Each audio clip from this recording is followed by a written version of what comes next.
Hello and welcome to episode 101 of Guns and Yellow Ribbons. I'm Fergus, I'm your host. It's a difficult time to be an Arsenal fan at the moment. I know in all my time watching Arsenal, I've never seen it like this. I am joined by some of the other fellas in our panel for this momentous episode, because we done 100 last time, but we kept this one to be a little bit special because of 101 and room 101, and we're going to look at the things that you'd like to put into your Arsenal room 101. I'm joined all the way from still 20 degrees in Cos. Old man Trev, how are we doing, Trevor? I'm okay, thank you, Fergus. I'm very well indeed. Yeah, good evening, everyone. Yeah, good to be here. Yeah, it's been a nice day today. I've been in the sea for a swim and yeah, got a bit of a tan, so all good here. Oh, shut up, Trev. Well, we obviously got somebody else who's got his hat on. It's not the sun. It's Scunny. It's Scunny. How you doing, mate? All right, thank you. Oh, I'm good. Okay. Festive. Happy Christmas. It's going to be like that. Okay. And back from Centre Parks, Potsy, how are you? Yeah, all good, thank you, mate. Yeah, had a lovely time with the family, and the best thing was that I managed to watch Arsenal win while I was away, and since I come back, we haven't won again. So maybe it was a lucky omen. Maybe I should go back to Centre Parks. Judas. Yeah. And in comparing suntans, we do have Mr. Judges. How you doing, Lee? I'm fantastic. It's all positive, isn't it? So you are positive, are you? I am, yeah. I'm positive. Boys, look, listen, we all have heard, seen, and witnessed lots of stuff on social media, on Twitter, on YouTube, all about the negativity surrounding Arsenal Football Club. A lot of it founded, some of it sensationalized. We will briefly look back at some of the football games that we looked at. We look at the Liège game and just the fact that we qualified top of the group, and we got Olympiacos away. So Trev is already, I believe, sorted out. We'll look at the Man City game and how that was and what we got coming up next. So looking at Liège briefly, boys, did you go over, Lee? No, thank God. You know what I mean? So it was a dreadful game. Again, the Europa League football has been poor. We managed to somehow qualify top of the group, only because other people were equally as crap as us. What do we make of qualifying top of the group? We should have not got one of the teams that dropped out of the Champions League, but unfortunately we've got Olympiacos because they weren't seeded. Trev, you going? Yeah, I'm all booked up, mate. Hotels booked, flights are booked, tickets arranged. Yeah, I'm ready to go, mate. Olympiacos suits me just fine. Yeah, yep, short hop. I don't know if I can even. I don't know if I can drag myself. The thought of February in the sun in Greece sounds really good, but I don't know if I can at this moment in time if I can be asked.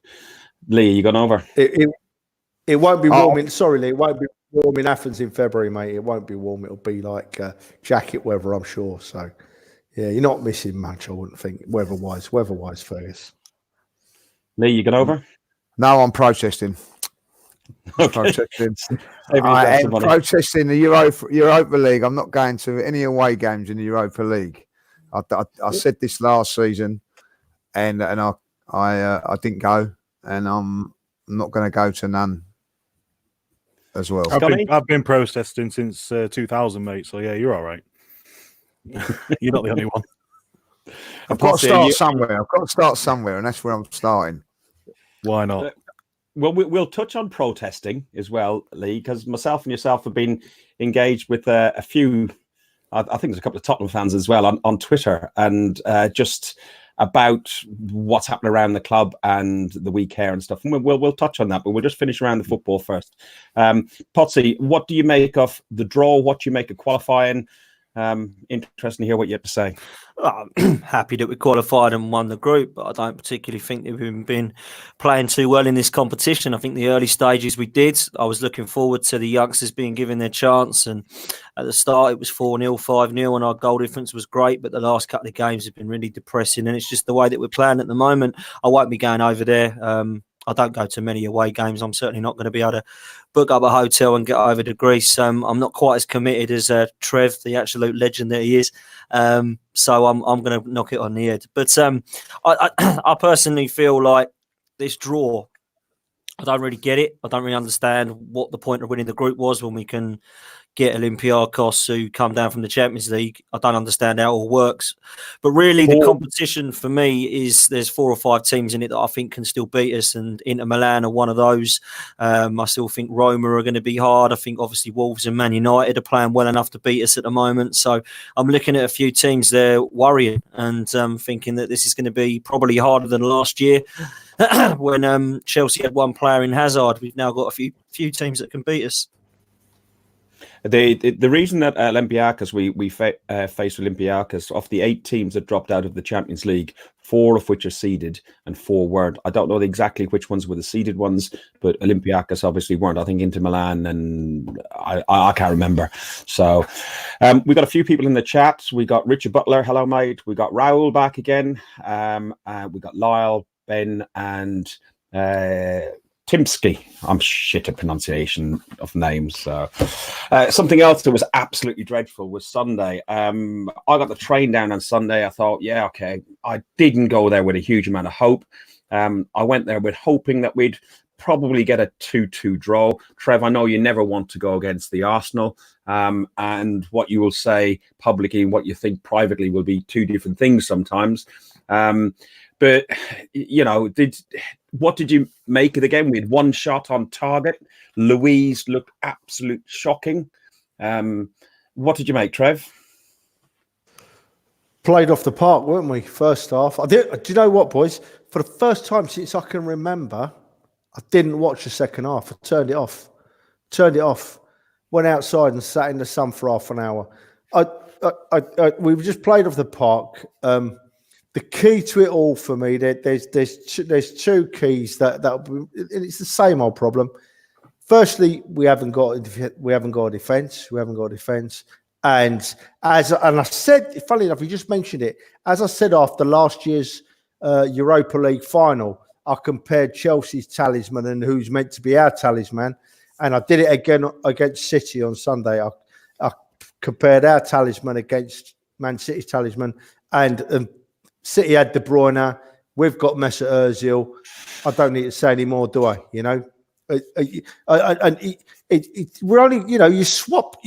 We get a talisman like that, a proper number 10, a proper runner off the ball, and we're half in the game. So yeah, that was what I thought anyway of the first half. I looked at the starting 11. Mike, you can come in on this one. I looked at the starting 11 in the first half. And I looked up on the screen and I looked on there and I saw 2, possibly 3, depends on your opinion, players on there that would actually play for another team in the league. In that, I meant Leno, who had a fantastic game, and Aubameyang. And the one I was saying possibly, depends on your opinion, is Guendouzi. I thought he ran around like a bit of a headless chicken again, not committed to any of his tackles and didn't really know, kept on losing the ball. What did you think, Mike? Oh, well, in my opinion, I think only 2 players turned up to that game. That was Leno and Martinelli. They were the only 2 people that turned up. Yeah. That was it. The rest of them might as well not have been there. Really hadn't. Aubameyang was nowhere near the game. He couldn't really get into it, but he was poor when he did. Martinelli is the only person who showed any fight. He did exactly the same as what he did against West Ham. He dragged that team forward, or tried to anyway. Just unfortunate that we got someone as like De Bruyne, for instance, and Sterling. They just ran our midfield and defence ragged. Our midfield and defence just had no chance. Let's face it. Well, I arrived in the North Bank and I saw, just as the game was kicking off, and I saw Martinelli's attack on goal. And as I arrived where we were, I was saying hello to Bradley. Funnily enough, Dan, I was saying hello to him. and gone, hello, mate, sort of thing. And then I heard just a groan, and I went, oh, for Christ's sake. Well, I said something more different than that, but for Christ's sake, I said, we've already conceded one after 1 minute, 42 seconds. Where did it all go wrong, Dan? Well, luckily for me, I wasn't at the game, as you know, Ferg. My family would going away, or some of my family are going away to Scotland, so we spent a early Christmas weekend with them. So luckily, I missed the game. But my brother-in-law had it on Sky Go, and I saw that Martinelli chance and thought, blimey, I didn't expect that. You know, we started well. 30 seconds later, we're 1-0 down, and really, it was game over for me then. The heads went down. Nobody looked like they were interested. I saw shocking defending again from Callum Chambers, awful defending from Kolasinac, who I think can't defend. First goal, he ducks. Second goal, I've looked at it again. I don't know what he's doing. And he's got Sterling behind him. He's just, where did he come from? And you say about Chambers. Unbelievable. Was Chambers not exposed by David Luiz? David Luiz didn't play, did he not? Have I got that David wrong? Luiz didn't play. Did he not? It was Socrates, wasn't it? Yeah, it was Socrates and Chambers in the middle of the park, mate, and they got absolutely battered, the pair of them. They were like, they might as well not even been there half the time. We were stood around. I think they was just in awe of the people around them. Okay. You're probably right there, Lee. The only thing I will say about the game, Freddie, I don't know what's going. I hate the mentality of these players, right? Because Freddie must have said something at half time, because all he could have said was don't concede any more goals, which we didn't do. But the mentality I see from these players, I look at some of the senior players in particular, and I'd just rather play the kids now. And I said this last night, I really would now, because they give 110%. They might not be as good.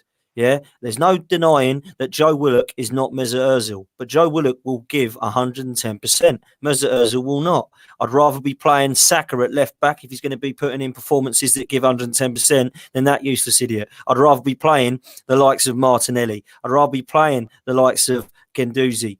If they're going to give 110%, just on Guendouzi, he's had a pretty poor last few games. He really has. He needs a leader. He needs a captain. He needs someone to put their arm around him and say, listen, son, get your head straight. You're a good player. You've got a lot of bags of potential. You can be whoever you want to be. Yeah, you can be a Denilson for Arsenal or a Fabregas for Arsenal. Which one do you want to be? But he hasn't got no captain. There's no leader in that team. You got Martinelli there, kicked all over the place, as 95 Winston's just said. Not one player coming up to any of the Man City players and sticking up for him, saying, listen, that's my boy. You don't come near him. Imagine Patrick Vieira. You remember what Patrick Vieira said to Roy Keane in the tunnel at Man United when they went mental at each other? That was all because Gary Neville was kicking the hell out of Perez and Reyes every time he went near him. He went up to me and says, if you do that, I'm coming for you. We ain't got no players like that. The only passion we see is Martinelli, who's 18 years old, and he's got that South American bite in him. He'll give 110%. He'll chase after every ball. That's what I want to see. I'd rather see 11 Martinellis than 11 Mesut Ozils, that's for sure. Who wouldn't? And Lee, what did you make of stay away fans? Well, I don't blame them. I've got to say, like, what any fan does at this moment in time, I don't blame them. If they want to be positive about the new manager coming in, fine. If they don't, not a problem. It was about 15,000 left at half time. Well, I was nearly one of them, I must admit. Like, I'm going to say this. I left 15 minutes from the end, about 10, 15 minutes from the end. I've never, ever done that. I've always stayed to the end, but I couldn't stay there, and I could not take it anymore, watching us being humiliated. It was guys, let's be honest. They conserved energy. They think we've got bigger fish to fry over Christmas and all that. Like they come off the gas. They come out of second gear and went back into first. They never got above second gear, but they could have. It was like like a cat with a mouse. They was just toying with us. They could have if they wanted to. They could have gone and got 6, 7, 8. But I think that probably Arteta had a word at half time and said, look, I've got to take over this lot, like give us a chance, you know what I mean? So something like that, you know what I mean? Because it was humiliating. Like, listen, you could have gone home at half time. 2 players for me come out of any credit out on the field. That was Martinelli. I thought Sacco done very, very well at left back. I thought he showed a little bit, and obviously Leno in goal. But I'm going to name drop now. Jules Gramondi was behind me. He left at half time. the game was over. Like, you know, I don't know what he was doing there, whether he's watching scouting or whatever, or just there with, you know, with his kid. But at the end of it, he was looking out to see if he could sign Ozil. Well, I don't know if he knew. Listen, somebody said to me, go on, Lee, there's a good mate of mine, right? I'm not going to name him because he won't thank me, but he goes, you'll know him, Lee, you'll know him. He travels all over the world watching the Arsenal. He travels 200 miles each way to every Arsenal home game, never misses an away game, has to stay over for loads of evening games. He'd not missed an Arsenal game for donkey's years. He left at half time on Sunday. He left at half time. I've never known it that bad. Known it that bad. And you just touched on Mesut Ozil, selling Mesut Ozil. I read today that the Chinese are now saying, I'm changing the subject. I won't stay on it long, Fergus. The Chinese are saying today that they won't show Arsenal's games and they won't show any team's games that buy Mesut Ozil. So they ain't going to go nowhere now. What is he? He ain't going to go nowhere. That was our best bet. Our best bet was to sell him to the Chinese league, and that's just gone. Exactly. You ain't going to sell him. You ain't going to sell him. We're stuck with him. We are stuck with him. We are stuck with him. I'll tell you what. I said to myself. I said to my mate who sits with me. I said, I am now going to watch Mesut Ozil for this. That's the reason I stayed. I thought I'm going to watch him for 45 minutes and see if he can turn it around, do anything that can, you know, justify him being at the football club. And his biggest contribution was kicking the gloves. That was he showed more passion doing that than what he did out on the pitch. And if he continues to be at this football club, then I'm not gonna waste my time in going no more, because I think it's an absolute disgrace if he carries on playing for this football club now. He's not good enough. He don't want to know. Say that he's not good enough. That's the wrong thing to say. He is good enough. He has got the talent, but if you haven't got the heart and desire and the passion to play football, then you're never gonna succeed. And that's unfortunately sums him up now, because he is a very, very talented player, but he just doesn't want to know. And for me now, as we've all said there, I'd rather see a youngster coming. And do you know what? He ain't nowhere near as good as him in Smith Rowe. Nowhere near as good as him. But in 5 minutes, he done more than him in the whole of the game. And that sums up Mesut Ozil, I'm afraid. He hardly touched the ball as well, Smith Rowe. Nah, but he just done more. But he done more, didn't he? No, I still maintain the fact that when Ozil was at Madrid, the players around him made him look better. Yeah, I don't think he's a talented footballer. If he was a talented footballer, he would raise this team up. He has never raised this team up. I know where you. I disagree. I disagree. And the reason I disagree, sorry, Trev, the reason I disagree is there's no way he'd be in a World Cup winning German squad so many times. Look at the players he had around him. Hang on, you don't get picked for teams with players like that unless you're a talent. I think he's a talent. I think the Premier League is too much for him. International football is slower. Spanish football is different than the Premier League. You could put this into Pepe, and I'm not going to go branch off into Pepe too much, but just one sentence. I was speaking to Martin, my daughter's partner, when I was out in Germany last week or the week before, and he was talking about Pepe and said that Bayern Munich were very, very interested in him. But they looked at him and realized that he needed so much time and space on the ball that they actually decided not to go for him, and they went for Sonny instead. And the Bundesliga is less competitive, not very much less competitive than the Premier League. So Pepe will have to change his style or something like that to come up. Let's finish on the football sort of things. We've got Everton away, but before I actually go to that, take a moment on route to the football yesterday. I was coming from on Sunday. I was coming from the Woodbine, and we normally come across the Ken Friars Bridge. It was cordoned off, and there was a lot of ambulances and stuff around, and we were sent across onto the South Bridge. Unfortunately, a Man City supporter on his way to the football sadly died. I don't know his name, and it hasn't. I don't think it's been made public, but just a horrible thing to happen to somebody gone to a game of football. So our sympathies go out to him and his family.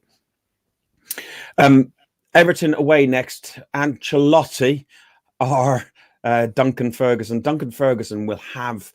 If it's Duncan Ferguson in charge, he will absolutely beat 7 bells of crap out of the Arsenal squad, who are not up for it.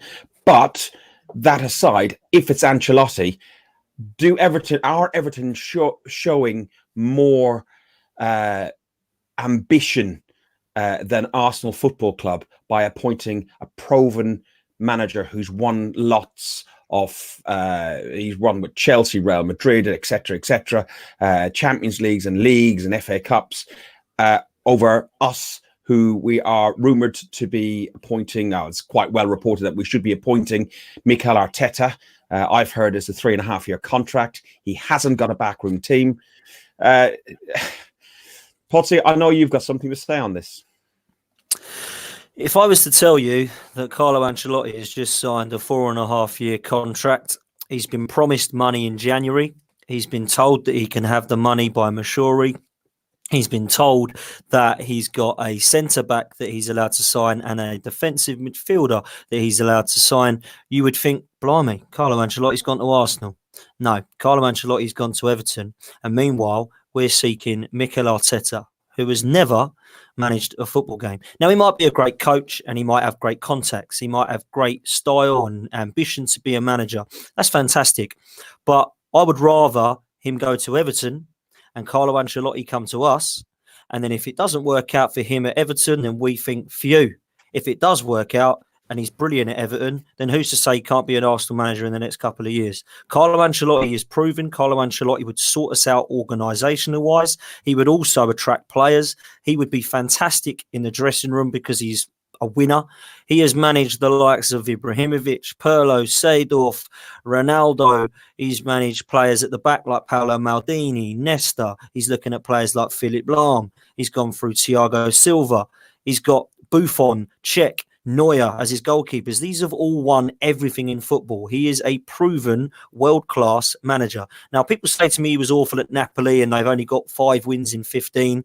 That doesn't mean he's going to be awful at Arsenal, because he wasn't too awful at Real Madrid. He wasn't too awful at AC Milan. And people also forget that he's Premier League proven. He won the league with Chelsea. So I cannot understand for the life of me why our clowns upstairs haven't even gone and spoke to the man, haven't even gone and decided whether he would be one of our options, because they believe that the cheap option is to go for Mikel Arteta. And it disappoints me and devastates me, because I think he'll do really well at Everton. And if he is back, like we believe he's going to be, then do you know what? In a way, I actually want Everton to do well, because what it will do is it will prove once again that these idiots upstairs have got absolutely no clue. And until they leave this football club, we are in serious trouble. And people laugh at me and go, we're too big a club to get relegated.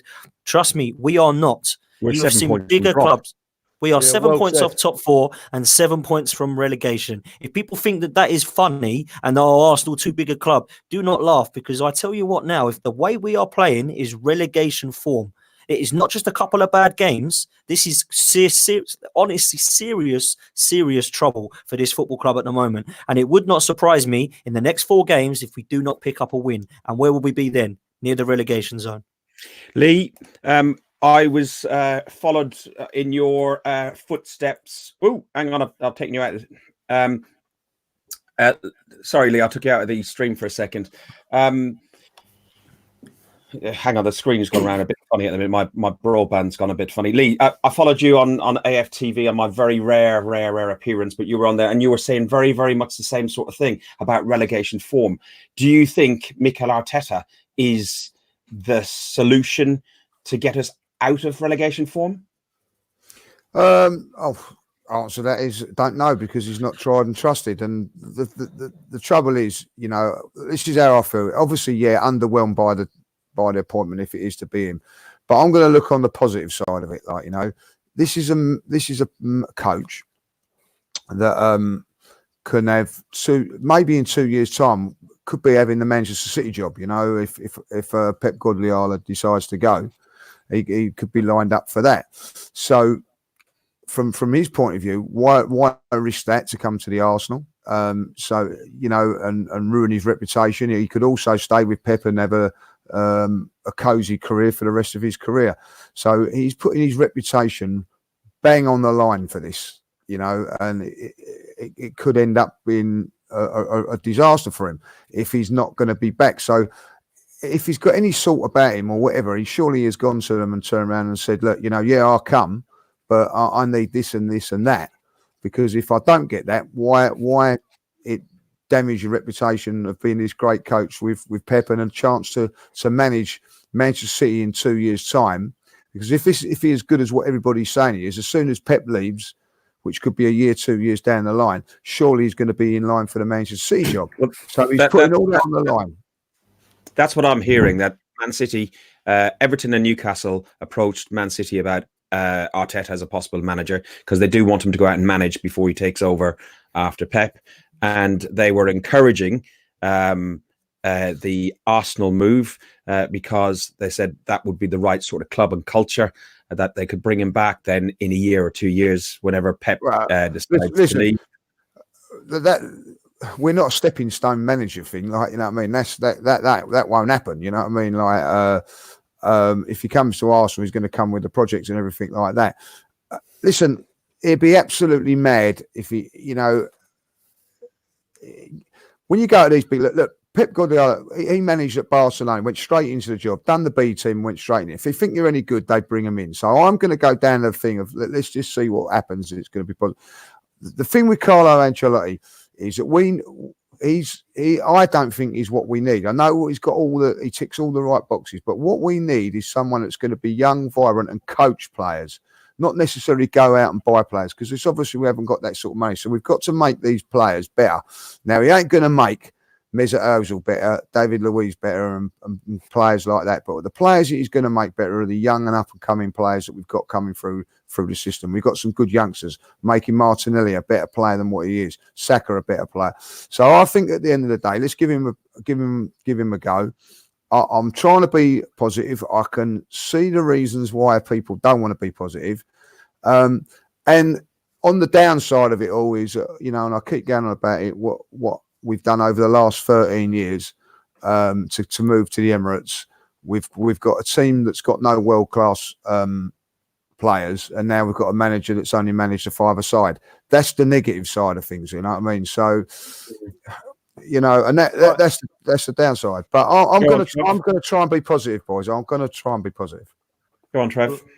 Listen, you've got to be positive, Lee, right? We all have. If anyone out there is thinking, oh, I'm going to give this Arteta no chance, I didn't want him, so I'm going to get on his back straight away, you're wrong. And you need to support Arteta, right? If he does get the job, because we're Arsenal fans, that's what we do. But I just thinking about the Ancelotti Arteta thing, right? Arsenal don't want a manager, do they? They want a coach. They want a coach. They want a coach, right? And Ancelotti is a manager, I think, right? And so they're looking at someone to come in and coach, and they're thinking the options are limited. So we'll have a look at Arteta. Because if Arsenal go the other way now and put a manager in, these are people I will talk about negatively if I have to. All these hangers-oners we've got at the moment that we've seen in the news this week, going out and interviewing this and going out and interviewing that and drawing up contracts for this, all them, if we get a manager, most of them go because the manager takes overall control again, right? So they're going to be looking after their own backsides because it's a business at the end of the day, and that worries me greatly. I'm not happy about that at all. I think that putting everything aside, looking at the overall picture, right, and the body language from the players and the way they've been performing, I think we needed someone with a bit of experience, from my view, in bringing on good half-decent players, because we ain't got any brilliant players, as Lee just rightly said. We ain't got anything that's super world-class. And so I wanted Rafa, because Rafa's been at Newcastle and he somehow worked that side round for a few years and managed to keep them in the Premier League, you know. But I'm waffling now because I don't really know what to say because I'm just confused. I agree with you quite a lot, and a lot of what you both said. And Mike, I'll have your tuppence worth in a minute or so as well. But Rafa, if you were going to go for something tried and tested, you'd take off the shelf, Rafa would have been a good option. I'm like Lee, I would have probably preferred a younger manager. Or if you're going to go something completely left field like Arteta, I probably would have gone. You could go. What's his name at Leeds? Bielsa at Leeds. Or we talked about Nuno Santos. If you're going to take the risk on Arteta, why not get somebody who already has a team in place and already has something. Mike, have your say on it. Do you know what? I just can't be asked. I know, but I just feel it's very underwhelming. Yeah, I've mentioned to I think probably everyone in here that I'm not happy with that decision. If they go for Arteta, I wasn't happy the first time round, even when Emery come in. At least Emery had experience. He's won trophies. He's actually done stuff, and Arteta's done is nothing. He's basically new to the job. I'm going to disagree with what Lee said. We are turning into a stepping stone club if that's the case with Man City, but I can't see him being in charge of Man City either, even after he's managed a few times. They've got enough money to do whatever they want to do with. They'll go for the top managers regardless of where they are and who, where they come from, because they've got the money to pay for these people. Now, this is the thing. If we've got money to pay Man City compensation, doesn't matter how much it is, we've still got to pay them compensation. Now, it is well reported that it's going to be a lot of compensation, not just a couple of million, it's going to be a few million. Now, if we've got enough money to do that, why aren't we going for someone with experience? Like we just said it, like you just said a minute ago with Nuno and the Issa at Leeds. There's choices out there. There's plenty of choices out there, and there's even choices still that aren't even in jobs. No, and we're going for the guy with no experience. Now, I'm sorry, but it just, to me, and I'll keep saying it now, what we're doing right now is we are a big club. Well, I say we're a big club, but we've got a small club mentality. And all we're becoming Everton, in my eyes. Everton has sort of overtaken us that little bit by showing a bit of ambition by getting Carlo Ancelotti. You see, the guy who they got in there now, he's not lost a game yet, and they're still replacing him. So it's a case of that. We are becoming the new Everton. In fact, if we carry on as we are, like Dan said, by pulling in relegation, we're 7 points off relegation, we'll become the new Leeds. Yeah, you're right. You're just so right, and Dan was right as well. Boys, I mean, I know I'm a lot younger than Lee, so he'll remember as well, right? But you asked me to say, I would say we won't get relegated, right? But in my lifetime, Man United said they'd never get relegated. Tottenham said they'd never get relegated. Man City said they'd never get relegated. It happens. And we need to be a little bit concerned about it. And these players that we pay a lot of money to need to start playing for that badge a bit, because it ain't impossible. It could happen if we don't pull our socks up. It's very happening. And I still don't feel that our players are ready or even capable of a relegation fight. Right. So listen, we're all in agreement that we don't probably think Arteta is the right appointment right now, that we think he's probably underqualified to do the job, and there's better qualified people out there. But I think, picking up what you're all saying, you'll support him if he's appointed because he's Arsenal, and give him the opportunity to come. We haven't got a choice, Fergus. We haven't got a choice. But there's a movement of a combined. There's the combined movement of We Care Do You, which is Black Scarf. It's a load of different podcasts, bloggers, and various different factions that that took action last summer.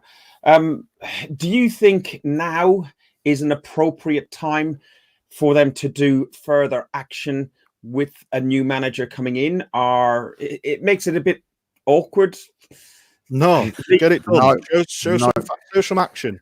That's what we all want. We want to see action. Show it. Doesn't matter about a new manager. Show some action. Yeah. And action against who? The board. Right, but you got to define here, boys. I'm going to go against the grain here now, right? And I'm probably going to get my neck chopped off. Go against the board or the Cronkies, because right, the Cronkies may not give us as much money as we wanted, but they have spent money, right? They have given us money to spend. For me, the problem is the dross we've spent our money on, right? The recruitment seems terrible, mate. I agree. Well, that's where I'll come on to I'm that. heading. Trust me, I will come on to that. Don't you worry. I know that. That's the thing I get what Trev's saying, and I understand. It's like we can show how much we hate the Cronkies all we want. The problem is they ain't going nowhere. They've got full reins of this club now, and the people who we need to be really concentrating on, for me, is the board, Raul and Vianney. They're the ones that we need to be concentrating on, because these are the guys that are running the day-to-day operations of this club, and obviously they're failing miserably. If I was in a job doing, if I was failing at my job, you'd be out the door. But we're all singing Raoul and Venise and Eddie's praise in the summer. I wasn't. Are we? Never. Who is? I'm not. Can't even say their names, let alone chant them. You go back over every podcast I've ever recorded on here, Ferguson. You won't hear me saying that I think they're any good. I've never said they're really bad, but I've never hailed them as the messiahs. No way. No. The only thing people said was Raul did good business in the transfer market a day after it closed, because everyone was excited that we'd signed Nicolas Pepe. That was the only reason that everyone said, "Oh, Raul did a good job then." When really it was Husfami who was the one who did the contract negotiations, but no one actually mentioned him at all. When it comes to it, the reason that we care, the reason that we care, is being brought up again. And the reason it won't work is because our fan base are so toxic that there is no way that we are going to unite, because you've got the people that want to have a go at We Care. You've got the We Care that want to do something about it. You've got people that want to scream and rant into a camera on AFTV. You've got people that slate people who scream and rant into AFTV. You've got people that want to get a band going called the Ashburton Army. None of these people want to do anything together. They all want to do something separate. Until we unite as a football club and as a fan base, nothing will happen as we want it, because everyone's shouting about We Care Do You, because politically it's got too much now. It's too wrong. Everyone's shouting about We Care Do You because it's not what the fans said, because none of them asked us. Everyone's shouting about Ashburn Army because they're trying to do something, but they're young kids. They don't know enough about football. Why can't we unite together and do something as a fan base? We can't do it because everyone's shouting at each other all the time, whether it be on cameras, whether it be on podcasts. Say again, Ferg? How do we do it? How would you unite the fan base?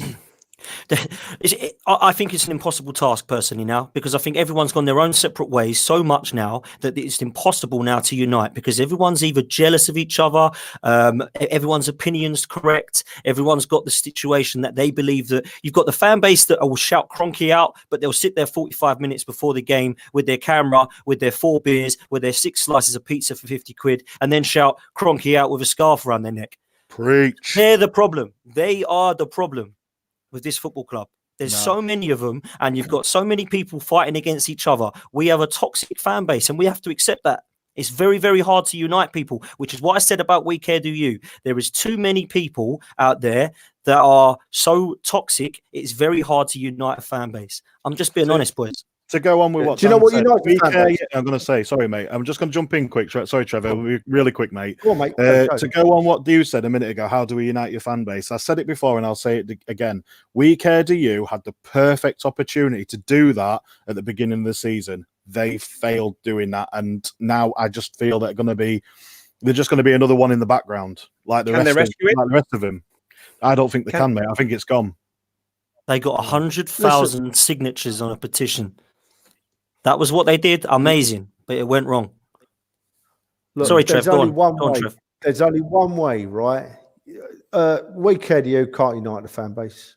The Arsenal Supporters Trust can't unite the fan base. The Cronkies can't. We can't on social media.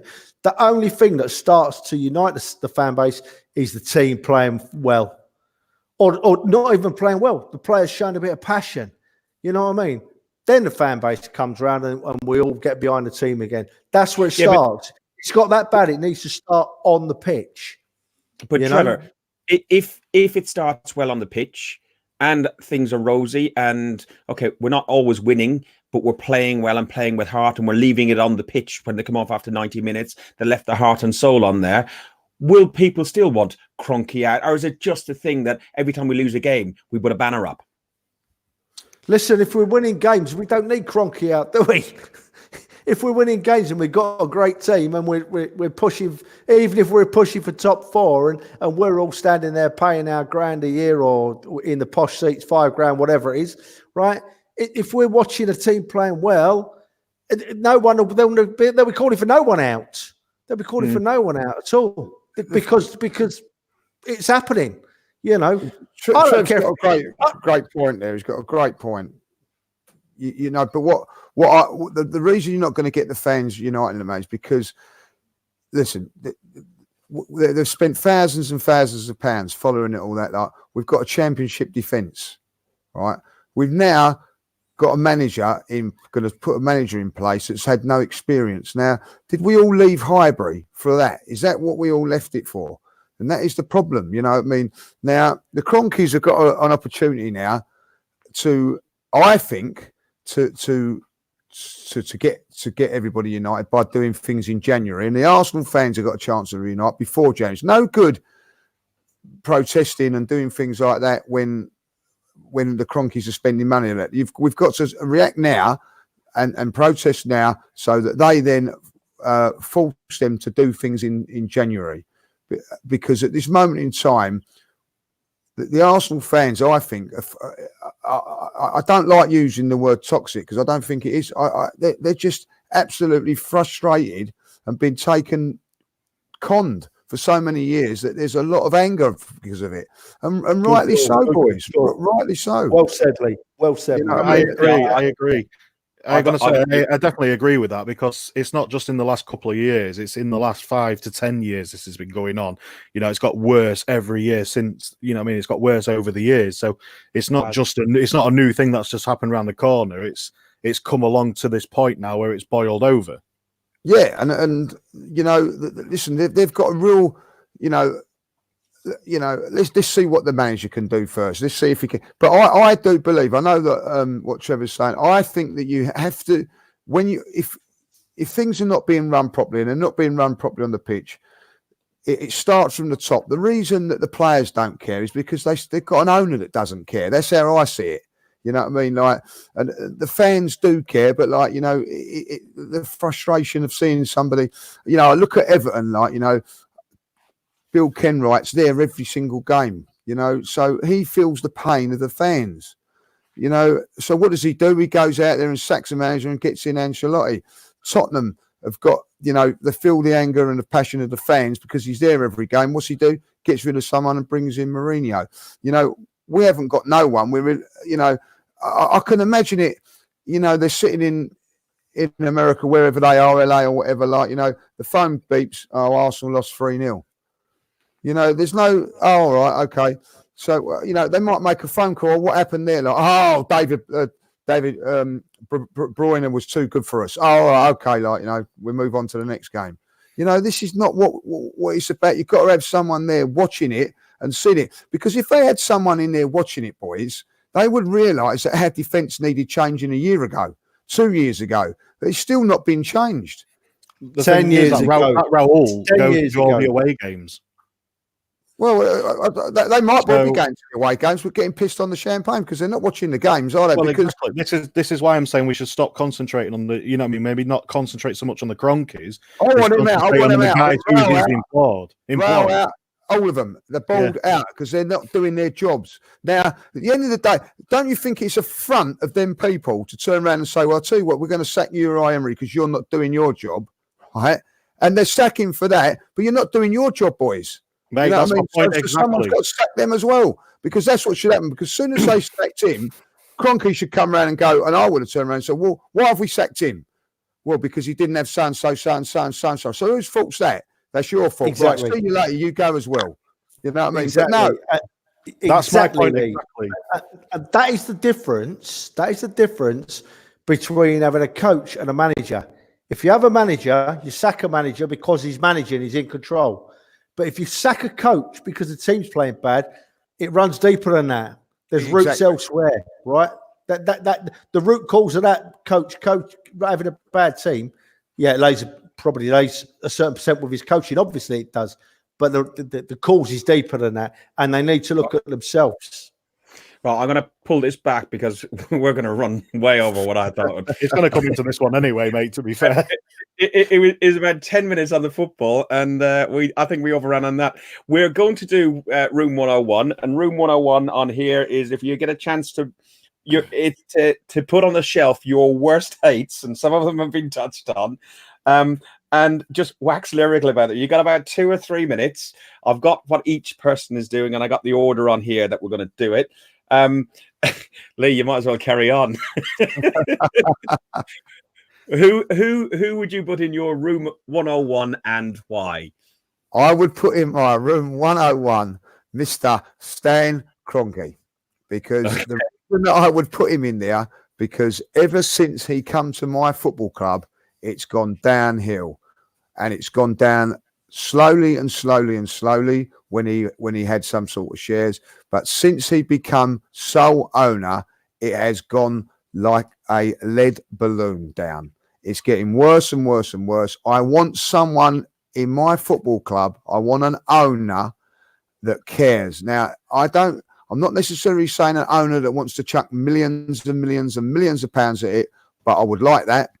But I want someone that I can know when I go to a game of football and I walk away and we've won the game, I'm ecstatic. I want my owner to feel like that. But when we've lost, I want my owner to feel the pain that I do as well, so that it will not continue to happen. What I feel is that my owner at this moment in time does not get the pain that I do, so that this is continuing to allow it to happen. I want someone to come in, feel the pain, and stop it happening.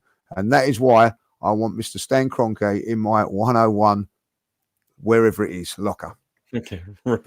Trevor, you're next on your room. Who would you put in your Arsenal room 101? Oh, me, all the television companies.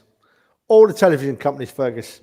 I know they put I was looking at the income today. I know they give us loads and loads of money. But I'm a fan, right? And football is about the fans. And I think it's gradually been getting worse over the last few years. And they just need to have, they've not bought the television rights to football, right? The television companies, they've not bought the television rights. They've bought control of the game, right? Total control of the game. You know, take last Christmas, was it, when they wanted the bin dippers to come down to our place on a Christmas Eve for an 8 o'clock kickoff on Christmas Eve, and this Christmas some of the kickoffs are like New Year's Day. Man United are at our place at 8 p.m. No, I want them losing a bit. I'll have their money. We'll have their money. We'll watch all the games on the telly, but I want them to give us fans a bit more consideration. I want them to give us earlier notification of what fixtures they're going to move and change. I want them to think about kickoff times. They could tell us what days they're going to be on at least. I have a long journey to come to football matches, a very, very long journey. And take, for instance, the North London derby this coming year. I can't book to come over there yet because I don't know whether it's going to be on a Thursday, a Friday, a Saturday, a Sunday, or a Monday. At least give me an idea. They've not got television rights. They've got control of our game, and it frightens me greatly. Get out of it. For Leicester, didn't they? The Leicester game, Danny Welbeck scored in. I think it was they'd all booked the hotels and trains and everything else, and it was less than 3 weeks' notice that changed the game. So you're putting TV money and TV companies in room 101, yeah? No, we'll have the money. The companies can go, Fergus. Scunny, you're next. Who would you put in room 101 and why? Mediocre Arsenal players. Okay. And my first one is going to be Mustafi. I know. Why the hell did we spend 35 million on that? If someone can explain to me, please, why we spent, if anyone can explain this, why? We've also, just for the current team itself at the minute. If we look at the current team itself, it's abysmal. We've all said they've got no fight in them, and if we look at that, we've got Mustafi, we've got Socrates, we've got Kolasinac, we've got Xhaka, we've got Özil. I can't do it anymore. They need to be gone. And room 101's a place for them. Dan, you changed at the last minute, and it's almost like we planned this, isn't it? Because we have mediocre players in room 101, and who are you going to put in room 101? I was going to go with Ivan Gazidis, but I couldn't talk about that idiot because he's gone now and I don't want to bring him back up again. So I'm going to talk about our scouting and recruitment and put that in room 101. For the pure fact, and I had a bit of a rant on same old Arsenal last night because I was just so frustrated with the lack of quality that I've seen the money being spent on. I'll take you back a few years when Leicester won the league and all of a sudden we had the opportunity of buying a player for £32 million in a defensive midfield role that I believe we needed. He went on to win the league again 2 years in a row for Chelsea and is now one of the best defensive midfielders in the world. His name's N'Golo Kante. And the reason that we said no was because we spent £2 million extra, which then totals it to £34 million on a player from Mönchengladbach called Granit Xhaka. That player the last 4 seasons has made the same mistake week in, week out, season after season. We then spent not 12 million on Van Dijk from Celtic, but 35 million on young Mike Scunny's favourite player in Mustafi. This is the reason that I'm saying that all my stuff should be in 101. Like, he's just agreeing with me. I am agreeing with you. £70 million combined. That £70 million the same season pretty much bought Salah and Mane for Liverpool. That £70 million that we spent has now yet again been spent on Nicola Pepe. Okay, it might be on instalments, but why are we spending that amount of money when we need different positions? This is what I do not understand. We get free transfers for Kolasinac. We get a free swap deal with Mkhitaryan. And what do? We put them on 180 grand a week and 120 grand a week. So now we're stuck with them. And last of all, we're stuck with a £350,000 player that we bought for 40 million 4 or 5 years ago that we are stuck with because nobody wants them. Look at the players we tried to sell in the summer. Jenkinson was stinking the house out for 5 seasons. El Neni still can't get rid of him. He's gone on loan. And he's going to be back in the summer. We're going to try and have to sell him again. Mkhitaryan, back you come, son. 180 grand a week, please. I'll stay here, thank you very much, because no one else is going to give me that. We've got players like Ozil on £350,000 a week, earning more than De Bruyne and Sterling put together. That is our previous regime and our scouting and our recruitment. It is piss poor. We've still got Luiz. We've still got Socrates. We've still got Ozil. We've still got Xhaka. We can't get rid of these players because they have been bad signings. So my room 101, 100% is our recruitment and our scouting. Well said, brother. Well said. I'll tell you what, and I'm not taking the mickey here. You've nearly reduced me to tears, my son, there, because you have hit the nail firmly on the head, right? Firmly on the head. Emery has lost his job, right? Because he had to try and coach that lot of players, right? How many of them players did he choose to bring into the club? I bet it wasn't one of them. You're exactly right where we've got to look, Dan. Spot on, son. Spot on. I'll buy you a beer for that. All the more reason why Arsenal mediocre players should be in 101. I'll buy you a beer as well, Scunny. Sorry, son. Cheers, mate. You owe me several. For me, 101, because I knew what you guys had on there. I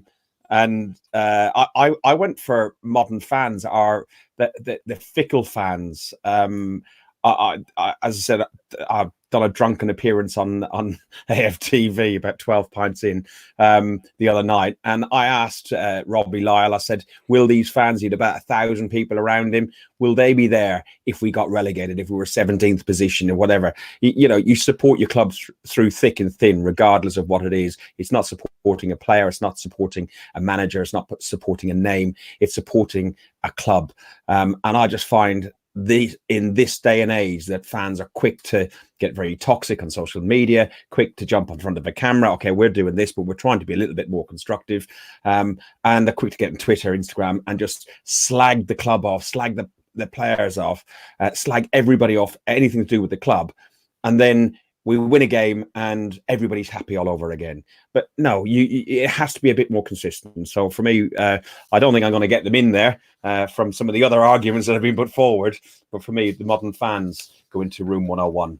So, I can see why the fans need to go in 101, mate. That was my first choice when you asked us which one's the thing. I was straight away bouncing right. The fans straight away. Because so you agree? Yeah, I do agree with you, but I've got to fight my corner, and Dan really fought it for me, to be fair. So I'll fight yours. The thing is that, yeah, I honestly do think the modern fans, our fans especially, have been terrible. Like you say, the toxicity at the minute, the not coming together and everything else, and just everything that goes with it. It's terrible, and the fans don't help the situation. If we did actually unite more, then we'd make an effort. You know, at least with the Liverpool fans when they did the 77th minute, because the price has gone up, at least they had the fans were united to turn their backs on it. You know, and they did actually do something, and the owners or the board of their board listened. So the more people we need to, the more fans that need to come together, we would get more achieved. I've put in the chat for people to vote who they think should go into 101. We'll come back to that in a couple of minutes just as we wind things up, and we'll see. We've got Everton, which we touched on. We've got Christmas. Want to wish everybody a Merry Christmas from us and Guns and Yellow Ribbons and Arsenal Fans Forum and so on. And Bournemouth away on Boxing Day. We'll probably try and do a podcast. It'll probably be after Christmas. It'll be after the Bournemouth game. Trev, I believe you've got a ticket sorted, haven't you? Yeah, I'm back this week, mate. I'm at Everton on Saturday, and then I'm at every game then until I'm going Palace away, and then I'm coming back here. So I think I've got about 6 games in. Looking forward to it. Can't wait. Brilliant. Who would you of the 5 options on there? Who would you put into 101? You can't pick your own, so you've got to pick one of the other 4. Trev, I'll start with you since we were just talking. Oh, the recruitment team. All these hangers on as recruitment team. Definitely. Gone. Dan? I suppose I've got to go with Scunny Mike, really, because it kind of links with my one. Yeah, I suppose it'd have to be one. It is kind of linked, really, but recruitment and mediocre players are kind of linked, but kind of 2 separate things at the same time. I think they're all great points, really. I'd like to put them all in there, but if I had to pick one, I'd have to go with Scunny. Okay. Scunny? Like I say, I'm going to back my own corner, so I'm going to pick mine. Get a room, you two. Get a room. I pick mine. Balls to Fergus. No, I've picked my own. Yeah. Mediocre players, mate. They're the worst. Lee? They're the ones that are clinging on. Well, I can't say my own, but it all comes from Stan because he's the one that oversees it all. So, but I can't have my own one, so I'm going to go for obviously recruitment has got to be it because it's piss poor, isn't it? You know what I mean? So, can't you go for your own? I'll tell you what, I would have also been, and I've just like thinking about it, I'd been the Emirates and all. That'd be another one because that's where it all started from. It's a magnificent stadium, though, Lee. And you know, if Arsenal Football Club. It's a different club. You know what? If they had given us what they promised and said that we would compete with Real Madrid, Barcelona, and Man United at the time, and we didn't slowly do lack of investment and slowly slide down the table as we're doing, I think people would love the place. The stadium when I first went there was all grey. There was no red and white. It wasn't all the murals inside. There was nothing outside. It was just a bowl. It's got a lot more to it. It's got crap service, crap beer. You can't get Wi-Fi or you can't get any phone signal in the place. But every seat in the house is fantastic. And on its day, for example, the North London Derby this year, the place can rock, but it's down to what's on the pitch that will make the Emirates light up. There's nothing wrong with the stadium. It's a beautiful stadium. It's the foundations it's built on. Like what Lee was saying, they're the foundations that it was built on. You know, it's the fact we were sold a dream. It's not the stadium. Yeah. The stadium's lovely. We were sold a dream, and we moved there to be or compete. I mean, I remember I said a couple of weeks ago we were told we were going to try and compete with the teams, and then Trev correctly corrected me by saying we already were competing at Highbury with the Real Madrids and the Bayern Munichs because we got to a Champions League final.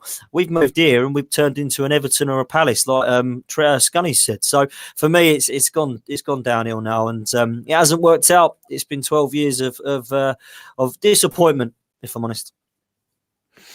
And decline. Okay, I can't get a clear winner in the comments, so I'll probably put a poll up on Guns and Yellow Ribbons on the Facebook page and Twitter and see what people do, and we'll publish the results because there's all sorts of mixtures of bits and pieces on the side there. But I think that's it for the evening, boys. I thank you for your company. I wish you all a very healthy, happy, and merry Lee, Christmas, a swift 7:30, and speak to you before the new year. You have been listening to listening to Guns and Yellow Ribbons, and Arsenal podcast by Arsenal fans for Arsenal fans. If you like it, click on the little bell on YouTube. Let your friends know. Follow us on Twitter on Guns and Ribbons. We're on Instagram and Facebook. Thanks very much, everybody. Good evening. Good night. Merry Christmas. Merry Christmas. Merry Christmas. Merry Christmas. Ho, ho, ho.